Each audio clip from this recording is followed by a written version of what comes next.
Bonjour, aujourd'hui je vais vous présenter la scie sauteuse, qu'on appelle plus souvent sauteuse.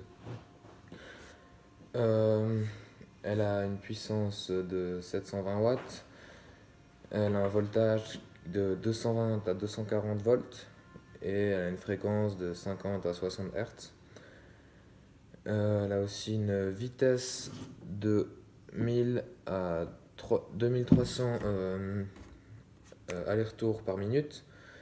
On a le réglage de la vitesse ici, qui est plus simple avec le numéro 1 jusqu'à 6. La plupart du temps, on utilise la fréquence assez haute. Euh, on a l'interrupteur ici. Donc là, il n'est pas branché, mais allumé, éteint.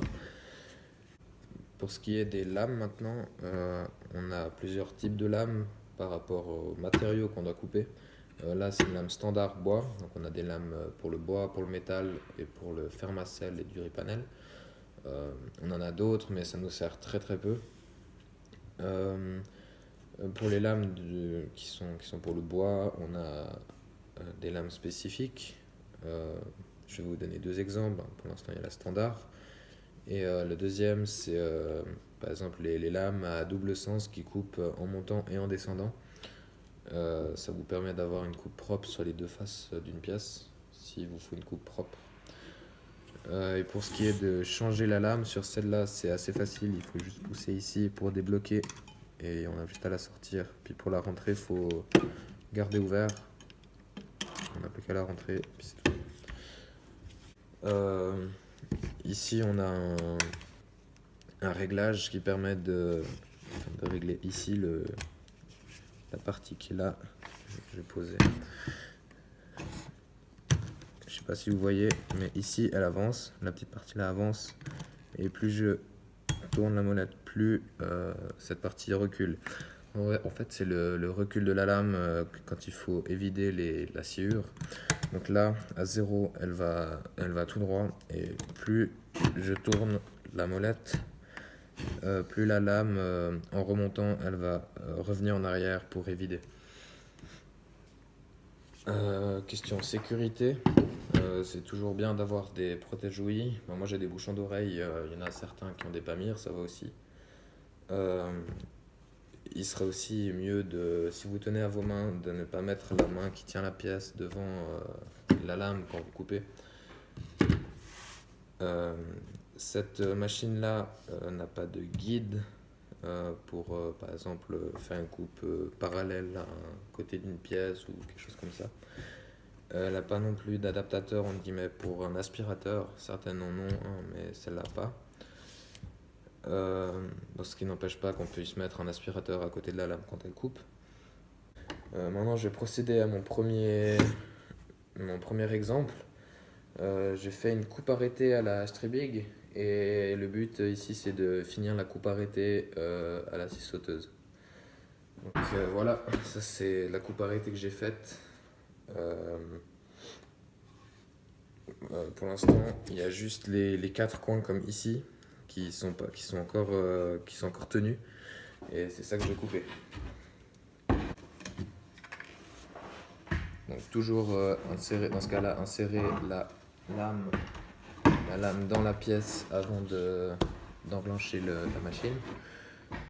Et toujours attendre que la lame soit arrêtée avant de la retirer de l'entaille.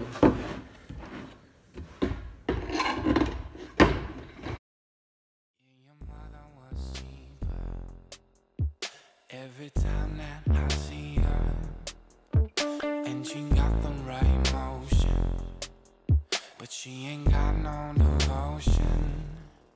And I still think about this, and all the things I thought I'd never miss. We went real off track. Yeah, girl, none of this time is coming back. 'Cause it's been too long, yeah.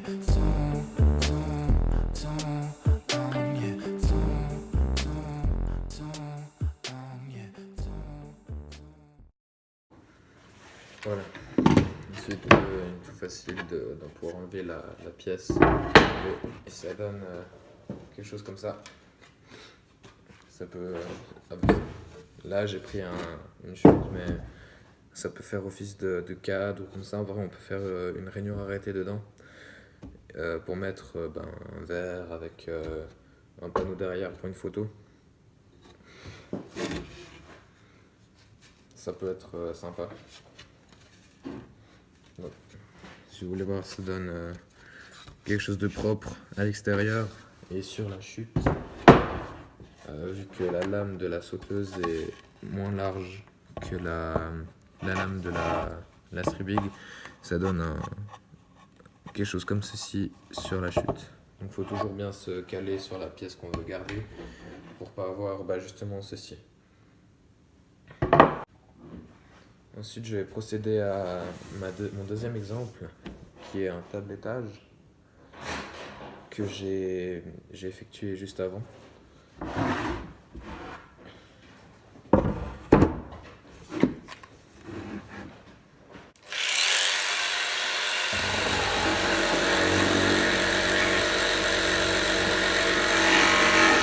Toujours mieux de casser l'angle avec un papier adéquat, ce qui donne quelque chose comme ceci. Donc là, j'ai pris le modèle sur ce modèle sur la façade extérieure de l'entreprise, qui sont des lames appliquées l'une sur l'autre à chaque fois, toujours en recouvrement. Et voilà. Maintenant, je vais voir si ça plaque partout et on verra bien.